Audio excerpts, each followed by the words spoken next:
Hello বন্ধুরা, daily Bangla এবং daily media নেটওয়ার্কে আপনাদের সবাইকে স্বাগত। বন্ধুরা, বঙ্গোপসাগরে ফের নতুন ঘূর্ণিঝড়ের সম্ভাবনা এবারে আস্তে আস্তে করে প্রবল হয়ে উঠছে। যেখানে আমরা গতকালই আপনাদেরকে দেখিয়েছিলাম যে দক্ষিণ চীন সাগর থেকে প্রচণ্ড পরিমাণে জলীয় বাষ্প বঙ্গোপসাগরে প্রবেশ করছিল, যার যার একটি ঘূর্ণাবর্তের রূপ নিচ্ছিল। কিন্তু এই মুহূর্তে লেটেস্ট আপডেট আমরা যেটা পাচ্ছি ভেন্তো স্কাই নতুন আপডেট অনুযায়ী, তাতে 24 তারিখ প্রথম ঘূর্ণিঝড় উঠবে বঙ্গোপসাগরে। আমরা প্রথম বলছি কারণ একটি নয়, দুটি ঘূর্ণিঝড়ের কিন্তু সম্ভাবনা আপাতত দেখানো হচ্ছে বঙ্গোপসাগরে ভেন্তো স্কাইয়ের মডেলে।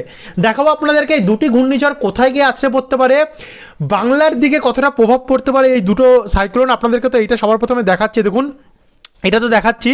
এরপরে একটা ঘূর্ণিঝড় আছে, দেখুন এটা কোথায় আছে। আমরা যদি 28 তারিখ নাগাদ যাই, দেখুন 28 তারিখের পরে যখন আমরা 29-30 তারিখ যাবো, দেখুন 30 তারিখের মধ্যেও কিন্তু আরেকটি সাইক্লোন আমরা দেখতে পাচ্ছি, যেটার গতি আমরা যদি দেখি এই মুহূর্তে যে তার গতি সেটা কিন্তু 100-র ওপরেই রয়েছে। দেখুন 126 কিলোমিটার প্রতি ঘন্টায় আমরা এর গতি দেখতে পাচ্ছি। 26 বা 29-30 এমন রয়েছে, অর্থাৎ জোড়া ঘূর্ণিঝড়ের কিন্তু সম্ভাবনা আমরা আপনাদেরকে দেখাবো এই আপডেটটির মাধ্যমে কোথায় কোথায় যেতে পারে এটি। তো ভিডিওটি দেখতে থাকুন, ভিডিওটি ভালো লাগলে লাইক করে দেবেন, এবং যারা আমাদের চ্যানেলে নতুন এসেছেন আমার চ্যানেলটিকে সাবস্ক্রাইব করেনি, অবশ্যই ভিডিওটি লাল কালারের সাবস্ক্রাইব বাটন আছে ওটাতে ক্লিক করে দিয়ে পাশের ঘন্টি চিহ্নটা প্রেস করে দিয়ে অল অপশনটাতে ক্লিক করে দিয়ে আমাদের সঙ্গে থাকবেন। তো চলুন মধ্যে ভিডিওটিকে শুরু করি। তো সবার প্রথম আমরা শুরুর ঘূর্ণিঝড়টিতে চলে যাব। কবে আমরা 24 তারিখ দেখছিলাম যেটা, তো একবার দেখে নেবো 21 তারিখ থেকে যে ঘূর্ণিঝড়টি তৈরি হচ্ছে কীভাবে সেটা একবার আমরা দেখে নেব। তো আমরা এখানে 21 তারিখ রয়েছে, এখানে দেখতে পাচ্ছেন। আর 21 তারিখ গেলে সবার প্রথম তো এখানে দক্ষিণ চীন সাগর দেখুন ঘূর্ণাবর্ত যেটা আমরা দেখতে পাচ্ছি, জোড়া ঘূর্ণাবর্ত, আর এদিকে একটি ঘূর্ণাবর্ত রয়েছে। তো এটাকে যদি আমরা একটু এগিয়ে নিয়ে যাই, এগিয়ে গেলে আমরা যখন একটু আগিয়ে যাচ্ছি, দেখুন এই জায়গাটুকু ফলো করবেন এবং এই জায়গাটুকু ফলো করবেন, তারা বুঝতে পারবেন। তো 21 তারিখ থেকে আমরা যখন 22 তারিখে গেলাম, 22 তারিখে দেখুন এই যে ঘূর্ণাবর্তটি সেটা কিন্তু অনেকটা আস্তে আস্তে করে শক্তি বাড়াচ্ছে, এবং এখান থেকে কিন্তু একটি লো প্রেশার এরিয়া আমরা হঠাৎ করে উঠতে দেখতে পাচ্ছি। তবে 22-এর পর আমরা যখন 23 তারিখ যাচ্ছি, 23 তারিখ গেলে দেখুন এই জায়গাটা ফলো করতে থাকুন। এখানের মধ্যে 23 তারিখের মধ্যে একটি সিস্টেম, এই দেখুন হঠাৎ করে কিন্তু উঠে গেল সিস্টেমটি 23 তারিখের মধ্যে। 23 তারিখ কখন উঠতে পারে এটি একবার আপনাদেরকে যদি আমরা নিয়ে দেখাই, দেখুন কখন এটা হচ্ছে উঠতে পারে। এইখানের মধ্যে ঘূর্ণাবর্তটি সবার প্রথম উঠবে, এখান থেকে ঘূর্ণিঝড়ের চান্স রয়েছে। তবে বন্ধুরা, এই যে প্রথম যে ঘূর্ণিঝড়, এটা কিন্তু চান্স আমরা অতটা 100% যে অ্যাকুরেট হবে সেটা বলতে পারছি না। তবে 140 কিলোমিটার যেহেতু প্রতি ঘন্টায় বলছে, তার জন্য এটা 100% কিন্তু আমরা সম্ভাবনা দিচ্ছি না। কারণ এটা দেখুন কেন বলছি আমরা, এটা আমরা কয়েক ঘন্টা আগে যদি আমরা যাই দেখতে পাচ্ছি এখানে ঘূর্ণাবর্ত, আবার কয়েক ঘন্টা পরে গেলে এখানে আমরা দেখতে পাচ্ছি ঘূর্ণিঝড়ে পরিণত হচ্ছে।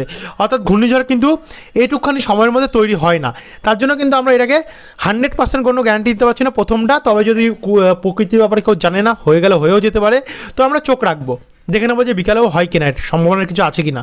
তবে এটাকে ক্রস করে যখন আমরা এর পরের দিন দিকে যাব, দেখুন এটি 24 তারিখের মধ্যে আমরা কোথায় দেখতে পাচ্ছি, 24 তারিখে এটা আছড়ে পড়তে পারে ভারত এবং শ্রীলঙ্কা দুটো মাঝখানে, এই দেখুন। তবে এটি শ্রীলঙ্কার মধ্যে আছড়ে পড়ছে, আর যেহেতু শ্রীলঙ্কাতে আছড়ে পড়ছে আর ভারতটা অনেকটা শ্রীলঙ্কার কাছাকাছি, তার জন্য ভারতের দক্ষিণ ভাগে এর কিন্তু প্রভাব পড়তে পারে। আর ভারতের দক্ষিণ ভাগে 66, 65, 70 কিলোমিটার প্রতি ঘন্টায় ঝড়ো হাওয়া বইতে পারে, এমনটা আমরা দেখতে পাচ্ছি 25 তারিখের মধ্যে। তো এটাকে যখন আমরা আবারও প্লে করে দিচ্ছি, প্লে করে দিলে 25 থেকে যখন আমরা 26 তারিখের দিকে যাচ্ছি, অর্থাৎ 26 তারিখে দেখুন এটা আস্তে আস্তে করে কিন্তু ভারতের দিকে যাচ্ছে, ভারতের তামিলনাড়ু উপকূলের দিকে কিন্তু এটা যাচ্ছে এবং কেরালার দিকে যাচ্ছে। তো এই দেখুন এই জায়গাটা লক্ষ্য করুন, এটা কিন্তু আবার পরে উপরের দিকে উঠছে, নিচে আপসে পড়ে আবার উপর দিকে উঠছে, উঠে 27 তারিখের মধ্যে তামিলনাড়ু এই সমস্ত জায়গাতে চলে যাচ্ছে, পাদুচেরির দিকে আমরা দেখতে পাচ্ছি যাচ্ছে, এই মধ্যখানে হোল্ড করছে করে। এটা যে বৃষ্টিটা সেটা কিন্তু ভালোই থাকবে, আমরা একবার বৃষ্টি মোডে আপনাদেরকে দেখিয়ে দেবো। তবে আমরা যখন 28 তারিখের দিকে যাচ্ছি, 28 তারিখে গেলে 28 তারিখ থেকে যখন আমরা 29 তারিখে যাচ্ছি, 29 তারিখ গেলে এই জায়গাটায় এবার আমরা একটা সিস্টেম দেখতে পাবো। এই দেখুন 29 তারিখে আমরা একবার পিছনে আসবো, তো পিছনে আসলে আমরা দেখতে পাবো যে কোথা থেকে কী সৃষ্টি হবে, কারণ দ্বিতীয় ঘূর্ণিঝড়টি তো আমাদেরকে দেখতে লাগবে। আর এই দেখুন এইটাই 28 তারিখ থেকে কিন্তু দক্ষিণ চীন সাগর থেকে যে ঘূর্ণাবর্তটি সেটি আসছে, এবং দক্ষিণ চীন সাগর থেকে যখন আসছে তখন এটা আস্তে আস্তে করে এগোচ্ছে। তো এটা কোন দিক দিয়ে এগোবে, এটা এই দেখুন এই জায়গাটুকু লক্ষ্য করুন, এইখান থেকে কিন্তু লো প্রেশার এরিয়া দেখুন, কখনো এল দেখা যাচ্ছে, কখনো লো প্রেশার উঠছে, কখনো উঠছে না, এমনটা আমরা দেখতে পাচ্ছি।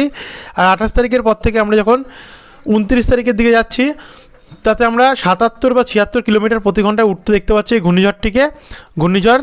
আর এই দুটো ঘূর্ণিঝড়ের বন্ধুরা জোড়া ঘূর্ণিঝড়ের নাম হতে কী পারে অবশ্যই কিন্তু নিচে কমেন্ট বক্সে কমেন্ট করে জানাবেন। আমরা জানি, আমরা পরে আপনাদেরকে জানিয়ে দেবো। তবে আপনারা কতটা জানেন কি এর মধ্যে লক্ষ্য রাখেন তা আমরা দেখতে চাই একবারও। তবে ঘূর্ণিঝড়ের যে চান্স রয়েছে সেটা কিন্তু এবারে প্রবল হয়ে উঠলো। তো 29 তারিখের মধ্যে এটি মধ্য বঙ্গোপসাগরে থাকতে পারে। আর এর সর্বোচ্চ গতি 111, 112, 13 কিলোমিটার, 110 কিলোমিটার প্রতি ঘন্টায় থাকতে পারে। তারপরে যখন আবারও প্লে করে 29-এর পর যখন আমরা 30 তারিখে যাচ্ছি, দেখুন 30 তারিখে গিয়ে আমরা সর্ব লাস্ট আপডেট আমরা 30 তারিখ অবধি পাচ্ছি। আর 30 তারিখ অবধি গিয়ে আমরা 124 কিলোমিটার প্রতি ঘন্টায় কিন্তু এর গতি দেখতে পাচ্ছি। 124, 129 অর্থাৎ সর্বোচ্চ 130 কিলোমিটারই হয়তো আমরা দেখতে পাচ্ছি। তো 130 কিলোমিটার গতি আপাতত অ্যাচিভ করতে পারে 30 তারিখের মধ্যে। আর এটা আসতে পারে কোন সাইড থেকে? দক্ষিণ চীন সাগর থেকে এটি আসার সম্ভাবনা রয়েছে। তো আমরা আপনাদেরকে ভেন্তো স্কাই দেখানো, এবার আমরা উইন্ডি দেখাবো। উইন্ডি থেকে এটা ধরা পড়ছে সেটা একবার আপনাদের কাছে তুলে ধরবো।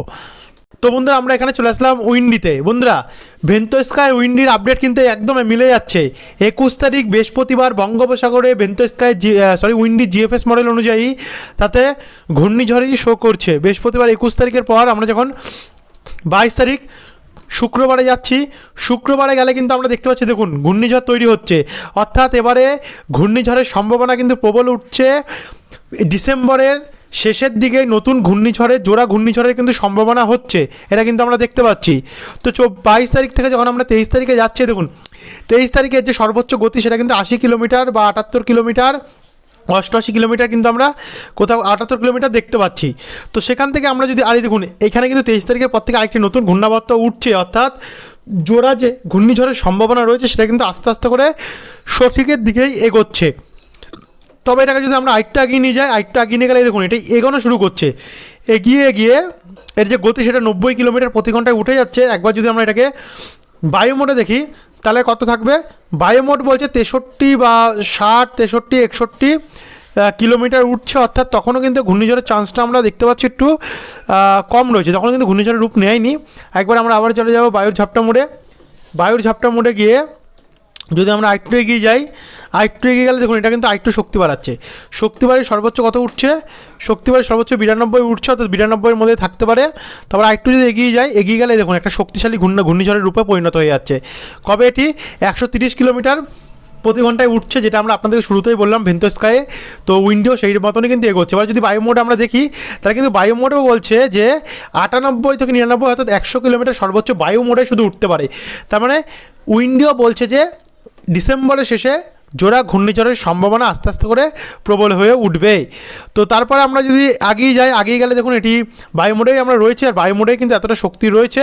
আর যদি আমরা বায়ু ঝাপটা মোডে যাই তাহলে দেখুন বায়ু ঝাপটা মোডে দেখতে পাচ্ছি আমরা এটি ভারতের দক্ষিণ ভাগে যাওয়ার চান্স রয়েছে 24 তারিখের মধ্যে, রোববারের মধ্যে। এবং এটি আস্তে আস্তে করে কিন্তু যেইভাবে দেখালো আমাদেরকে ভেন্তো স্কাই যে শ্রীলঙ্কার উত্তর ভাগে আছড়ে পড়বে, উত্তর পূর্ব ভাগে সেদিকে আমরা দেখতে পাচ্ছি আছড়ে পড়ার সময় যে সর্বোচ্চ গতি সেটা 108 কিলোমিটার প্রতি ঘন্টায় থাকবে। আর যার জন্য তামিলনাড়ু, কেরালা এবং পাদুচেরি, সমস্ত চেন্নাই জায়গাগুলো ভালো প্রভাবগ্রস্ত হবে।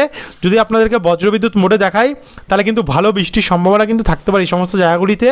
একবার আমরা আবার চলে যাবো বায়ুর ঝাপটা মোডে গেলে দেখুন 25 তারিখ সোমবারের মধ্যে আমরা দেখতে পাচ্ছি এটি আছড়ে পড়তে পারে এখানে। তো এরপরে তো আরও প্রভাবের থাকবেই। আমরা যদি আবারও একটু বজ্রবিদ্যুৎ মোডে যাই তাহলে দেখুন ভারতের দক্ষিণ ভাগে আবারও বৃষ্টির সম্ভাবনা রয়েছে। আর এই ঘূর্ণিঝড়টা যে এক্স্যাক্টলি শ্রীলঙ্কায় আছড়ে পড়বে কিনা সেটা নিয়ে এখনও কিন্তু বন্ধুরা 100% কোনো বলা যাচ্ছে না, কারণ আবহাওয়া পরিবর্তনশীল, আরও পরিবর্তন হবে। যদি পরিবর্তন হয় অবশ্যই আমরা আপনাদের কাছে প্রোভাইড করে দেবো। আর দেখুন আবার একটি যে আসছে পিছন থেকে, অর্থাৎ দক্ষিণ চীন সাগর থেকে 25 তারিখে আবার, সেটাও কিন্তু আমরা দেখতে পাচ্ছি। অর্থাৎ এখন আমরা প্রত্যেকদিন চোখ রাখবো, দেখে নেবো যে প্রত্যেকদিন কতটা কী পরিবর্তন হয়। আবার আসবে বিকেলবেলা নতুন আপডেট নিয়ে, যেখানে আরও পরিবর্তন থাকলে আপনাদের কাছে তুলে ধরবো। এখনকার জন্য এতটাই বন্ধু, সুস্থ থাকবেন, ভালো থাকবেন, অসংখ্য ধন্যবাদ।